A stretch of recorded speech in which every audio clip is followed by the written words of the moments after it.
Buenas noches. Vamos a dividirnos en 3 grupos.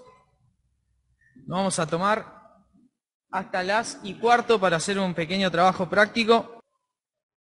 Bueno, ahora sí, así no se hace tan largo. Lo completamos y la idea es participar y poder dar un pensamiento, no más de 1 minuto, 2 minutos acerca de este tema. Así que les voy a pedir que nos demos vuelta todos, así nos miramos y vemos la participación de cada grupo. Como les decía al principio, el tema que vamos a desarrollar hoy tiene que ver con el desánimo. Básicamente, cuando queremos rendirnos, ¿sí? La idea de querer rendirse, de aflojar, de abandonar, de tirar la toalla. Y no es un tema que está muy lejos de nosotros, de nuestra experiencia, les puedo asegurar. Quizás algunos tengan razones externas y quizás otros no tengan razones externas, pero sufren desánimo por alguna cuestión del propio carácter. Hay una idea holística de que nosotros no somos personas aisladas, tenemos una historia genética, familiar, ambiental, que muchas veces puede hacer que nuestro ánimo sea fácil de desmayar. Así que la idea de esto es entender lo que es el desánimo y entenderlo bajo el contexto donde hubo un discípulo que finalmente tomó fuerzas porque el que salió al encuentro de él fue Jesucristo. Y quería compartirles esto de poder hablar acerca del desánimo. Le voy a pedir que pase el grupo 1 que tenía Elías. Bueno, el pasaje era de Primeras Reyes 19:4. Luego de que Elías mata a los seguidores de Baal, ¿no? De Baal. Ocurre el milagro de la lluvia. Elías era perseguido y querían matarlo. Entonces, ¿por qué Elías sufrió desánimo?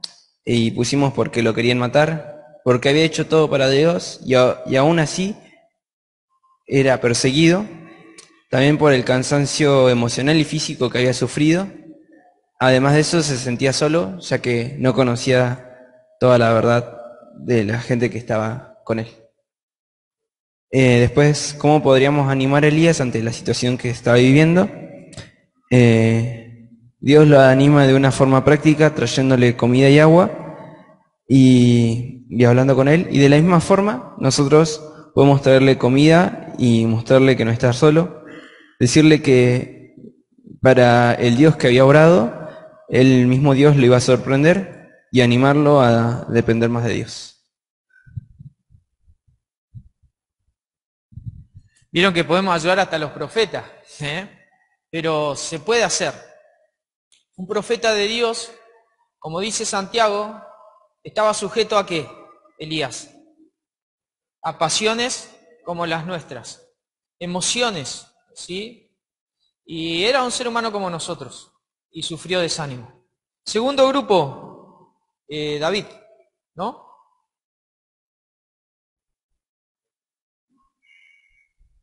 Me mirás como sorprendido, Cani, y tenés el papelito. Te mandó al frente el grupo. No lo entendimos. ¿Qué consejo le daría? A David. Ah, David. Claro, porque no estaba. Bueno, nosotros nos tocó Salmos 38:4. Esperen que se los quiero leer. Perdón la espalda. 38:4 dice, porque mis iniquidades se han agravado sobre mi cabeza, como carga pesada se han agravado sobre mí. Y acá hablábamos ahí en el grupo, David lo describe como una carga muy pesada a causa del pecado. Esta carga era tan pesada que afectó a su mente. Y vino a la memoria ahí de Seba, un pasaje de Mateo 26. Acá lo tenía marcado. Mateo 26:38, que dice, entonces Jesús le dijo, mi alma está triste hasta la muerte, quedaos aquí y velad conmigo. Era cuando el Señor estaba afectado y estaba por ir a la cruz. Ciertamente su mente también, la del Señor, fue afectada de tal manera, pero ya sin pecado como el que estaba pasando David. Y pusimos también el alma está triste, está intranquila, y en la última parte David busca a Dios para sobrellevar esta angustia, sin saber por qué, y él buscaba una respuesta, pero la respuesta la podemos encontrar solamente en el Señor. Y también decía lo mismo en el Salmo 43:5 que en el 42:11. ¿Qué consejo le daríamos acá decía Elías y no entendimos por qué decía Elías? Pero bueno, ¿qué consejo es para cada uno de nosotros? El que tenemos que buscar a Dios en todo momento. Bien. David estuvo muchas veces preocupado y desesperado porque muchas de las razones que lo llevaron al desánimo fue el pecado, y él lo reconoce ahí. ¿Qué consejo le darían? Y que busque a Dios, claramente, que vuelva a Dios. ¿Qué era lo que hacía David? En sus expresiones se encontraba bajo la situación de culpa, abrumado por la carga pesada que tenía que soportar, pero ahí mismo en los Salmos él ejemplifica los pasos que debe seguir: el arrepentimiento, la búsqueda de Dios y el sometimiento a la voluntad de Dios. Finalmente Jeremías, no sé quién va a venir del grupo, ahí está Pablito. Bien, nos tocó Jeremías, la porción es Jeremías 20, 14 al 18. ¿Por qué motivo Jeremías está sufriendo desánimo? Decimos por ser un profeta fiel, por frustración, porque el pueblo no quería escuchar a Dios. Había profetas falsos que eran escuchados y él como profeta verdadero no podía dejar de predicar, él quería, pero no podía hacerlo. También porque los consejos no eran escuchados y también era perseguido. La segunda pregunta: ¿cómo podría Jeremías revertir esta instancia? Él tenía fe en Jehová, él confía en Dios, él se aferra a la fe, y él tenía el Espíritu de Dios en él. Más adelante, cuando él quiere dejar de predicar, pero hay algo dentro de él que lo está impulsando a Dios, fuego, y eso fue las dos preguntas. Muchas gracias. Si ustedes se dan cuenta, Elías se desanimó por miedo, David se desanimó por su propio pecado y Jeremías se desanimó siendo fiel a Dios. ¿Sí? Así que el desánimo puede surgir por diferentes situaciones. Y es importante que entendamos, hermano, de que nadie en la vida cristiana va a vivir consistentemente una vida triunfante. Eso no existe. No acepten esa idea ni de un predicador de acá ni de afuera. No existe la vida continuamente ni consistentemente triunfante. Los salmos básicamente declaran que las personas en el Salterio, de forma poética, declaran que básicamente la humanidad está continuamente expuesta al desánimo. El sabio, autor de Eclesiastés, el Coelet, dice en el verso 3-4, un tiempo para llorar y un tiempo para reír, un tiempo para entristecerse y un tiempo para bailar. ¿Sí? Hay tiempo para todo y el desánimo no es algo que podamos evitar. Así que soy pesimista en el sentido de que vamos a poder vivir una vida en el top 10 de las emociones. Vamos a tener altibajos en esta vida. Y si alguien se presenta de una forma tal que cree sentirse triunfante en todo momento, lamentablemente le vamos a tener que decir que esa es una falsa convicción que es totalmente irreal y descontextualizada. Porque de hecho la noción de santificación que tiene la Biblia para cada uno de nosotros requiere una noción de búsqueda de mejoras. Mínimamente nos vamos a sentir desanimados porque pecamos, nos vamos a sentir desanimados muchas veces porque no vamos a responder a todas las cuestiones que Dios pretende como Dios requiere. De hecho, muchas veces vamos a tener que vernos abandonando prácticas que no le eran útiles a nuestra vida ni a nuestro crecimiento espiritual. Y en ese momento quizás nos desanimemos por un lapso de tiempo. Dios no quiere que permanezcamos en desánimo, pero el desánimo puede ser un camino, no para que te rindas, sino un camino para profundizar en la relación con Dios. ¿Qué significa entonces estar desanimado? Bueno, básicamente la palabra en su raíz significa falta de coraje, la incapacidad de afrontar situaciones que pueden ser peligrosas, sean reales o en caso supuesto. La palabra deriva de ahí el concepto de que una persona que vive en desánimo está en incapacidad y esa incapacidad se instaura en su razonamiento y toda expectativa que tiene la persona pasa a ser frustrante, sin norte, sin sentido de propósito. Por lo tanto, alguien desanimado tiene un alma abatida y cae en la desesperanza y no tiene un sentido de lucha ni de búsqueda.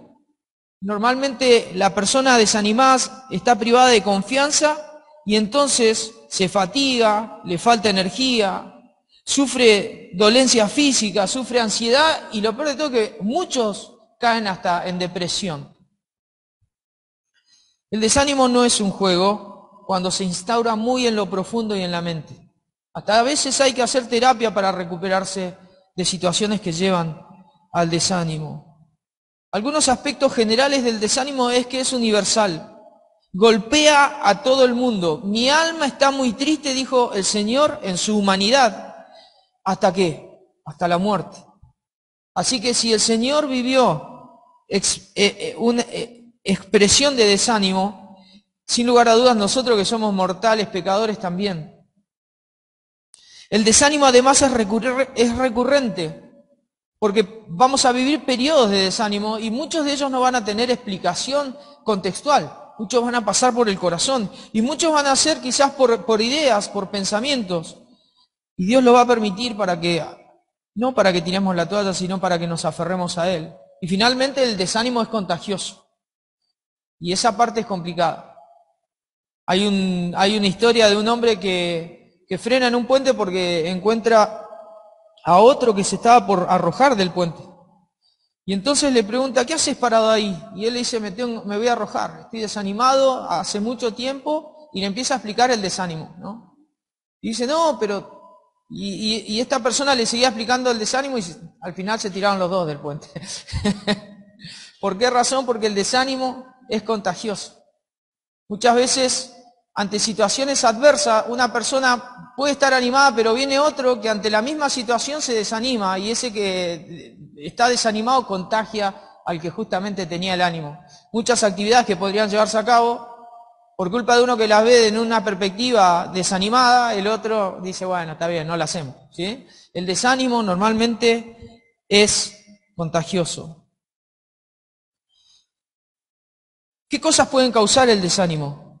Hay muchas, como veíamos recién el miedo de Elías, el pecado de David, la fidelidad aún de Jeremías. Pero hay cosas más comunes a nosotros, por ejemplo, expectativas no cumplidas, ¿sí? Sea porque no tuvimos chance nosotros de cumplirla, es decir, la vida no nos presentó esa chance, o sea porque no tuvimos las habilidades cuando la vida nos presentó esa chance. Hablo de vida como la situación o la suerte que se nos tocó. ¿Qué cosas nos pueden desanimar también? Situaciones de presión y de estrés que se establecen y se consolidan en el tiempo. Por ejemplo, la pérdida de un ser querido puede desanimarnos durante un lapso importante de tiempo. Una enfermedad propia, una enfermedad de un ser querido puede desanimarlos.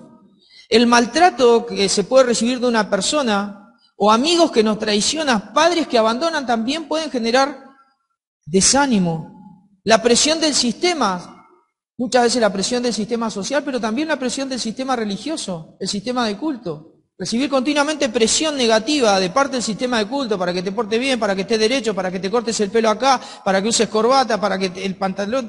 Las formas del culto religioso pueden desanimar a muchas personas. Por eso hay que cuidar las formas también. ¿Qué más? Convicciones destructivas. Muchas personas tienen un sentido de falta de seguridad porque lamentablemente han sido criados bajo una disciplina demasiado estricta o muchas veces han sido abandonados. Entonces no pueden proyectar para sí metas y eso los lleva a desánimo continuo. ¿Qué otras cosas? Bueno, el pecado. Hay a veces cosas que esperamos de Dios y por ser impacientes tomamos malas decisiones. Y esa impaciencia se traduce en incredulidad de la bondad de Dios. Y pasamos a ser negligentes por no esperar. Y esos errores que nosotros vemos por el resultado de las malas decisiones nos terminan desanimando. Y Satanás es muy hábil y muy astuto en hacer que nosotros prosigamos en malas decisiones. ¿Para qué? Para terminar mucho más que desanimados, destruidos. Y cuando estamos destruidos tiramos la toalla, abandonamos a Dios. En resumen, el hombre que está desanimado normalmente ha perdido el valor de sí mismo, está descorazonado, pierde las ganas de luchar y se siente derrotado. Absolutamente derrotado. ¿Qué sucede habitualmente cuando nos desanimamos? Bueno, hay algunos que han establecido paso, algunos hermanos que se dedican a la teología y a la psicología. Ellos hablan de que normalmente la persona desanimada comienza a repensar su compromiso con Dios.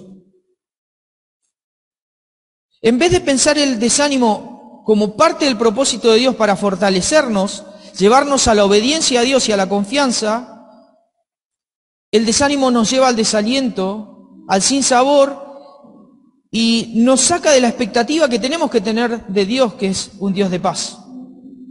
Pedro, por ejemplo, en Juan capítulo 18, verso 10 al 11, dice ahí Juan que él desenvaina la espada porque estaba convencido de que esa era la vía para defender ¿a quién?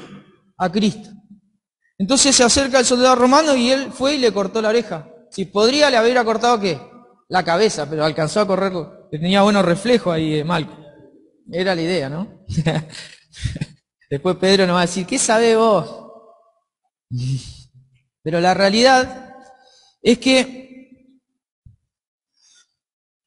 Pedro no estaba en coherencia con lo que el Señor había dicho que me es necesario padecer en Jerusalén. En Mateo capítulo 16, el Señor le había explicado a los discípulos de que era necesario que Él padezca ante las autoridades y de que Él sea crucificado y que resucite al tercer día. Entonces se le acerca a Pedro y le dice, no, Señor, que eso no te acontezca. Lo empieza a reprender para convencerlo, ten piedad de ti mismo, ten compasión de ti, le dice. Y el Señor le tiene que reprender anteriormente y decirle, no estás poniendo la mira en las cosas celestiales. Estás pensando simplemente como un hombre, con los pensamientos de hombre, pero no estás pensando conforme al pensamiento de Dios. Y eso es lo que sucede cuando nos desanimamos. Repensamos las cosas no conforme a como Dios quiere que pensemos, sino conforme a nosotros pensamos. Y ahí empieza a cambiar el chip. Y a veces nuestra forma de pensar no es compatible con la voluntad de Dios. Y resulta que ya el Señor le había dicho a Pedro, aléjate de mí, Satanás, porque vos estás pensando como los hombres piensan y no con la perspectiva de Dios. ¿Qué pasó después? Cuando el Señor fue tomado para llegar a ser crucificado, padecer por las autoridades que hizo Pedro, se olvidó de lo que le dijo el Señor. ¿Y qué hizo? Puso en manifiesto lo que había dicho y llevó la espada hacia la oreja de Malco y se la cortó. Repensamos todo compromiso y lo repensamos de tal forma que no nos sujetamos a Dios, sino que el desánimo empieza a ser parte de nuestro sistema de valores, de nuestro sistema de pensamiento y nos equivocamos. Lo segundo que sucede es que renunciamos ante el fracaso. La palabra de Dios en Lucas capítulo 22 nos relata acerca de cómo Pedro negó al Señor. Dice que se acercó a una zona donde las personas se estaban calentando y dice que en un momento una criada de ese entorno le reconoció como el discípulo y él lo niega.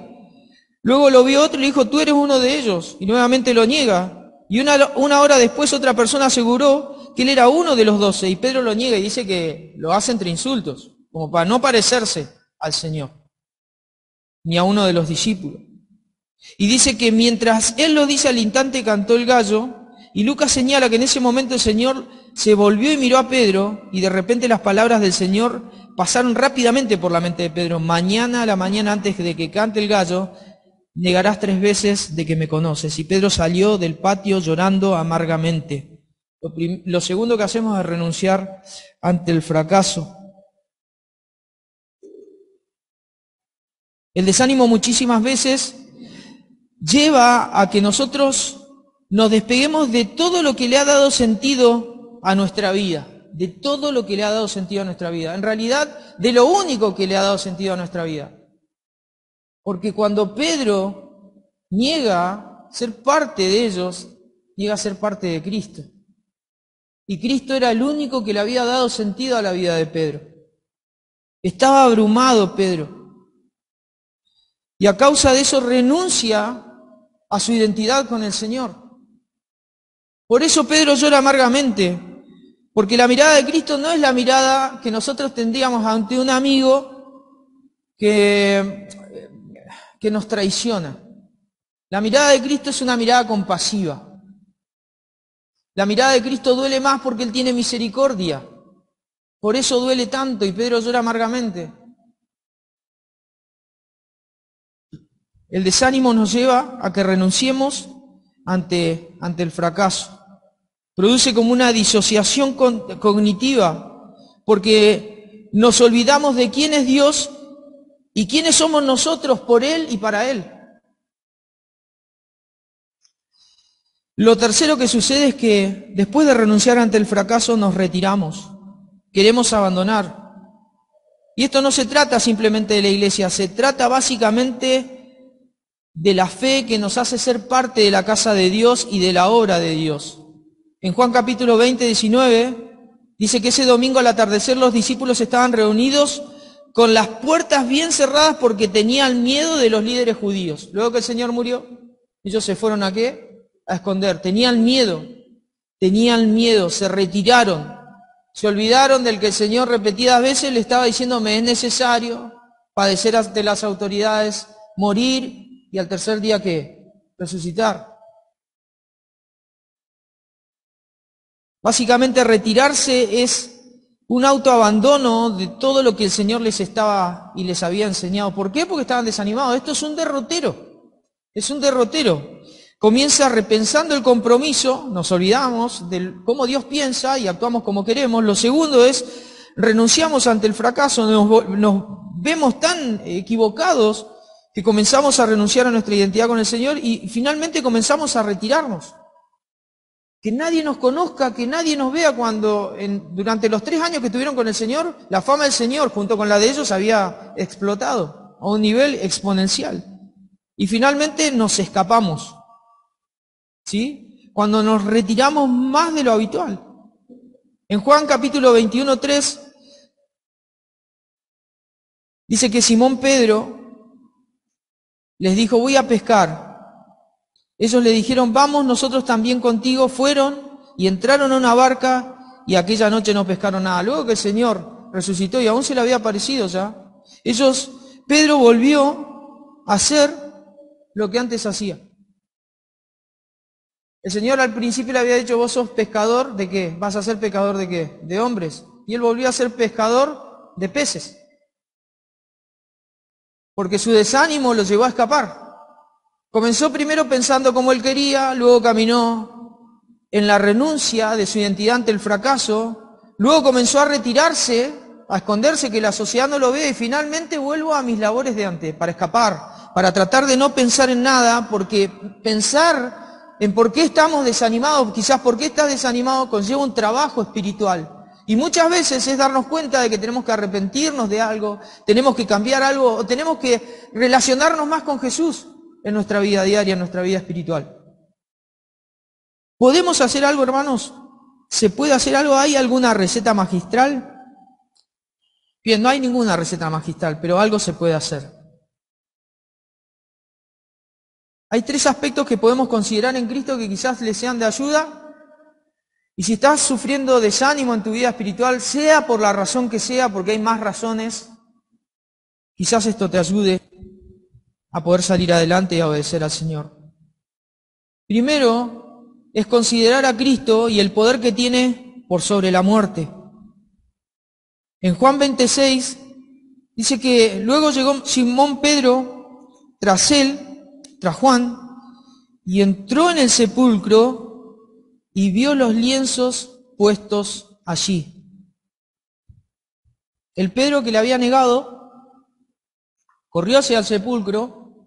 Dice que Juan llegó primero que él, pero Juan no entró. En cambio Pedro, que era lanzado, ¿qué hizo? Hasta adentro. Y es cierto que él vio los lienzos y el sudario enrollado aparte.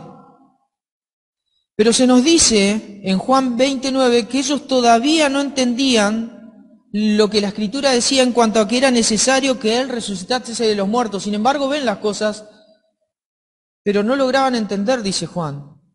Pero Lucas hace una salvedad muy interesante en el capítulo 24, verso 12, donde él aclara que Pedro luego regresó a casa maravillándose. Literalmente significa preguntándose qué habría ocurrido. ¿Qué habría ocurrido? ¿Qué pasó con Cristo? Y eso es muy importante, porque en Pedro la resurrección generó un inicio de transformación. Ante todo el desánimo y quizás el desastre de los hechos cometidos en su vida, la resurrección generó un germen en Pedro, preguntándose él, ¿qué está ocurriendo? Maravillándose, ahí la palabra es preguntándose a sí mismo qué ha ocurrido, asombrado por aquel hecho. Y es que siempre la tumba vacía, hermanos, es un fuego de esperanza. Yo había puesto acá una chispa de esperanza. No, la realidad es que la tumba vacía es un fuego de esperanza. Porque nos dice que Dios tiene el poder de obrar por esa resurrección. En el pasado tiene poder de obrar en nuestra vida, en el presente, en nuestra vida hoy. Pablo en Romanos capítulo, es un pasaje conocido, 8, verso 37, dice, ante todas estas cosas somos más que vencedores por medio de aquel que nos amó. Por lo cual estoy seguro de que ni la muerte, ni la vida, ni ángeles, ni principados, ni potestades, ni lo presente, ni lo porvenir, ni lo alto, ni lo profundo, ni ninguna otra cosa creada nos podrá separar del amor de Dios que es en Cristo Jesús. Cristo Jesús fue resucitado con poder. Y es a causa de su poder que todo el Evangelio y nuestra relación con Cristo tiene sentido. La tumba vacía puede animarte, hermano, porque tiene poder de transformar tu vida en el presente. Lo segundo que tengo para decirte es que podemos esperar algo inesperado de parte del Señor. Los milagros siguen ocurriendo. Es cierto que nosotros nos sujetamos a Dios cuando entendemos que finalmente Dios hace lo que quiere y nadie va a poder torcer el brazo del Señor. Pero eso está en la mente del Señor. Eso corresponde a su saber, a su omnisciencia y a su voluntad soberana. Ahora, Dios quiere que nosotros tengamos fe en Él y que esperemos los cambios, que le pidamos confiadamente, aunque eso no venga como respuesta. Pero Dios no está esperando que nosotros pensemos como desanimados. Quiere que nosotros pensemos animadamente aún en lo que esperamos, sea difícil y aún sea imposible, porque lo inesperado puede venir de parte del Señor. Pedro estaba pescando junto a Juan, Jacobo, Natanael y Tomás el Dídimo allí en Juan 21. Y Jesús se presenta en la playa y ellos no sabían quién era aquel hombre en la orilla. Ellos no habían podido pescar nada hasta ese entonces. Y aquel desconocido, aquel Jesús de la lejanía que nadie ve, le dicen, no tiren la red hacia donde no pescaron, tírenla hacia la derecha y hallaréis, le dice. Debe haber sido gritando, no sé cómo le va a haber hecho el Señor. Y así también fue llamado Pedro. Porque antes de la misión, Pedro tuvo que prestarle la barca al Señor para que el Señor predique sobre la barca, y Pedro estaba sentado, entristecido, porque no había pescado nada. Ese día había sido un completo fracaso, y para un pescador con experiencia como Pedro, eso era algo que lo llevó al desánimo. Y el Señor le dijo, ve y echa nuevamente las redes. Inténtalo de nuevo, Pedro, inténtalo de nuevo. Muchas veces nosotros en nuestra vida personal no decimos nada porque los varones somos muy fuertes externamente, pero interiormente no lo somos. Somos vulnerables. Somos vulnerables. Y a veces necesitamos que Jesús se presente a nuestra experiencia y nos diga, intentalo de nuevo, Seba, intentalo de nuevo, Osvaldo, intentalo de nuevo, tío Eduardo, intentalo de nuevo. Lleva tu red al mar y vas a sacar peces. Ya le había pasado a Pedro, le había pasado cuando el Señor lo llamó. ¿Y sabés lo que hizo? Pedro fue y tiró y halló, y Jesús, en ese momento, dice que Pedro, cuando volvió con el barco lleno, dice: Señor, miserable de mí, miserable de mí. Y el Señor lo llamó pescador de hombres. Ahora Pedro estaba totalmente desanimado porque había fracasado con su Señor. Y el Señor nuevamente lo lleva a cambiar la perspectiva. Cambia a Pedro simplemente obedeciéndome. Cambia de lado, tirá la red del otro lado y vas a hallar. Y cuando se dio cuenta que la cosa era abundante, ¿sabés la mente de Pedro? Con el mensaje de Juan, porque Juan le dice: es el Señor. Y ¿sabés? Pedro se tiró como pudo al agua, ni se ciñó, se tiró, porque nadó hasta encontrarse con el Señor. Claramente Pedro entendió que el Señor lo estaba buscando personalmente. Y Jesús se comió un asado de pescado, según la cultura hebrea en aquella época. Él le preparó el asado a sus discípulos. Esta imagen es muy buena porque el Señor pretende cenar con nosotros, una relación íntima. Eso de Juan capítulo 3, verso 20, y cenaré con él y él conmigo, es algo íntimo para aquellos que creemos en el Señor. 153 peces que fueron resultado de la obediencia y de la fe nuevamente colocada, no en nuestro desánimo, que normalmente nos lleva a la debilidad, sino en el poder de aquel que dio la palabra, en el poder del Señor. Hermanos, cuando sufrimos desánimo, lo importante es dónde está nuestra perspectiva, nuestra obediencia. Finalmente, consideremos la autoridad de Cristo. Jesús le preguntó a Pedro, en ese relato de Juan capítulo 21, si lo amaba, y lo hizo durante 3 veces. Hasta Pedro en algún momento se sintió mal. No sé si Pedro habrá sentido que el Señor estaba dudando de él, y el Señor simplemente quería confirmarle la convicción de su corazón. Pero en esas 3 preguntas: ¿me amas, Pedro? ¿Me amas, Pedro? ¿Me amas, Pedro? Al final el Señor le dice: sígueme, sígueme.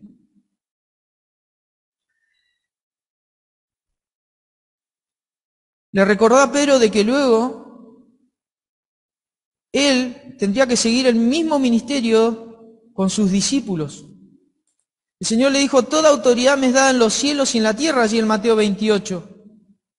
Y en Efesios Pablo dice que nadie tiene la autoridad que Cristo tiene, porque el Padre lo sentó a Cristo a la diestra. Y esa autoridad, por la cual nadie puede pasarla por alto, es la autoridad para nosotros hoy como el Señor, la cabeza de la iglesia. Dios lo exaltó hasta lo sumo y le dio un nombre que es sobre todo nombre, para que en el nombre de Jesús, que tiene autoridad, se doble toda rodilla. Hermanos, cuando hablamos de la autoridad de Cristo, es que no hay ninguna situación, ni aun la que podamos vivir en desánimo, que se escape de su dominio. Por lo tanto, esto nos tendría que llevar a nosotros a la humildad de concederle a Él el hecho de que nos ayude cuando cursemos en desánimo. No confiar en nosotros en el momento de desánimo, porque desánimo sufrimos todos.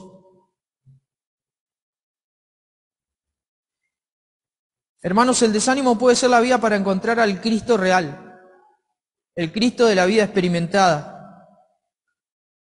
Habitualmente quien se rinde a Cristo encuentra de a poquito las victorias en sus batallas. Encuentra la salida al desánimo, porque se basa simplemente en pedirle a Dios que Él se vuelva no simplemente el Dios del concepto, sino el Dios de la realidad de nuestra vida.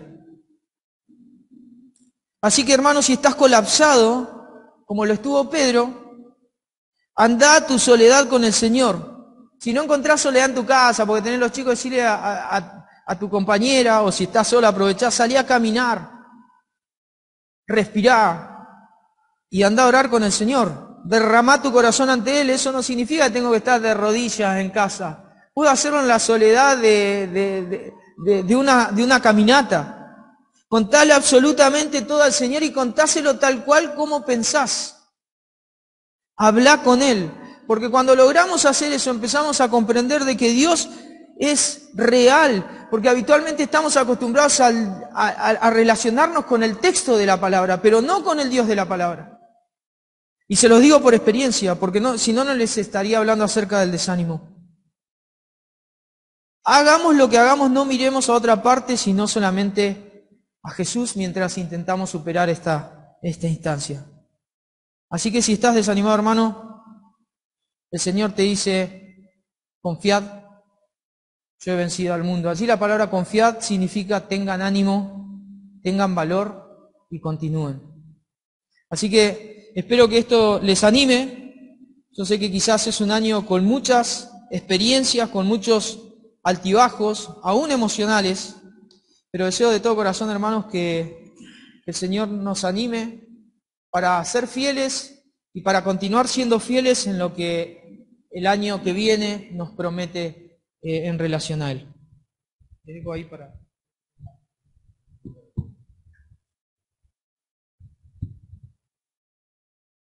Yo tengo una duda que tenía ahí mientras hablaba, porque hablabas del desánimo y decías también que la Biblia dice que todos pasamos por altibajos, pero también lo veíamos como una situación que se configura en una persona que necesariamente tiene que buscar una salida, que veíamos, que recomendaríamos a los personajes que nos tocó cada grupo, que decías esta especie de recetas, confiando más en Dios, en la tumba vacía, obedeciendo, y que algo que Jesús mandó a que tengamos ánimo, como decías vos.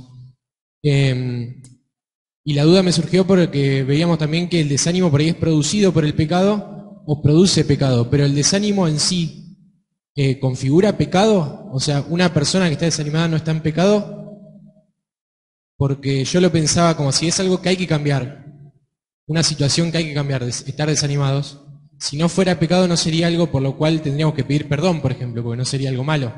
Entonces, ¿hay que pedir perdón a Dios porque estamos desanimados o no hace falta? ¿No? No. Por eso aclaré al principio de que muchas veces el desánimo, de hecho a ustedes les tocó, se produce por situaciones de fidelidad ante el Señor. El desánimo tiene que ver con nuestra parte emocional, y nuestra parte emocional puede tener variaciones. Eso no significa de que el desánimo sea la mejor condición para el ser humano en general, y mucho más para el creyente. El desánimo va a ser una experiencia, y no necesariamente va a estar asociada al pecado. Pero yo creo que sí, permanecer en desánimo puede llevar a que pequemos finalmente y desobedezcamos a Dios. Pues Jeremías termina pecando, desconfiando en Dios, maldiciendo el día en que nació, diciéndole, vas a hacer para mí cosa ilusoria, vas a hacer de alguna forma peleando contra Dios. Pero exacto, por más que el desánimo vino porque era fiel, no sé, eso era. Sí, el desánimo no necesariamente surge por pecado, pero nos puede hacer pecar, eso sí. En el caso de Jeremías, yo creo que él decía, ¿para qué he nacido si no puedo cumplir el propósito de Dios? Me parece a mí, ¿no? Una cosa así. No es que él estaba en pecado, me parece. Después en Hebreo dice capítulo 12, versículo 3, termina diciendo el versículo 3, para que vuestro ánimo, ¿cómo es? No se canse hasta desmayar. ¿No? No se canse hasta desmayar. Hasta desmayar. El problema cuando nosotros le damos maneja al desánimo. Ese es el problema. El problema cuando el desánimo se hace carne en nosotros. Ese es el problema, me parece. De hecho, una de las terapias para alguien que sufre desánimo no solamente es hacer ejercicio, sino hay una terapia conductual también. Es decir, muchas veces hay que hablarse a uno mismo de otra manera. Hay muchas personas que sufren desánimo no por estar haciendo las cosas mal, sino por haber sufrido tormentos. Personas que viven en la guerra, por ejemplo, una guerra como los niños que sufren esta situación en Oriente entre Israel y Hamas, sea de la nación que sean, después son personas con tendencia al desánimo por el shock postraumático, y hay que trabajar eso en los niños. Por eso la inclinación al desánimo puede ser algo hasta conductual y natural, pero el Señor pretende que salgamos de ese estado. No porque ese estado necesariamente sea algo que nos inclinó por el pecado, sino simplemente porque no es el estado óptimo del ser humano. Dios no pretende que estemos así. Mati, recordaba, me venía a la mente el caso de Judas, lo que lo llevó al desánimo, ¿no? Porque el otro día comparaba la historia de Pedro con lo de Judas, buscaba cuál era más grave o cuál fue peor, digamos. Y para mí es igual, digamos, nada más que bueno, Pedro se arrepintió, pidió perdón al Señor. Judas no se pudo perdonar y el desánimo lo llevó a quitarse la vida, digamos. La diferencia entre Jeremías y Judas estaba en pecado, como David. Pero igual para mí lo de Jeremías constituye pecado porque, como decías, él maldecía el día en que nació por cuestiones de que decía, ¿para qué vine si no tiene fruto? ¿Eso es una falta de confianza en Dios o no? Desempatada. Es una falta de confianza en Dios y puede ser, pero hay que ponerse en el lugar de Jeremías. El problema de Jeremías es que no le creían a Dios, me parece a mí. Porque era intachable Jeremías, se quedó a morir con el pueblo pudiendo haberse ido. Tenía opciones. Sin embargo, era muy nacionalista, era muy judío, amaba al pueblo de Dios y bueno. El tío Marce. Ahí el tío Marce. Ahí en Primera Tesalonicenses hay una pequeña lista de ayuda que hacer en determinados casos. Yo creo que eso se replica en la experiencia que el Señor tuvo con Pedro, la experiencia que Dios tuvo con Elías. Muchas veces, más que buscar el pecado, se enfocaron en solucionar la situación. Y ahí dice Pablo, escribiendo a los hermanos en 1 Tesalonicenses, dice que tenemos que amonestar a los ociosos, tenemos que alentar a los de poco ánimo, y finalmente dice sostener a los débiles, y finalmente dice lo que sean pacientes para con todos. Creo que en esta pequeña receta que Dios le da, que Pablo le da a la iglesia de Tesalónica, fue un poquito la clave de cómo nosotros tenemos que actuar en forma práctica. Que ya vimos la forma en que Dios actuó con algunos de los suyos, animándolos, como el caso de Elías, y aunque Elías no tenía el panorama completo, o cómo el Señor trató con Pedro, cómo el Señor trató con aquellos, sí, los discípulos que estaban desanimados y asustados dentro del aposento alto, porque todavía no se habían enterado de que el Señor había resucitado. Creo que la clave está en la paciencia. Es decir, un hermano desanimado tiene otros tiempos.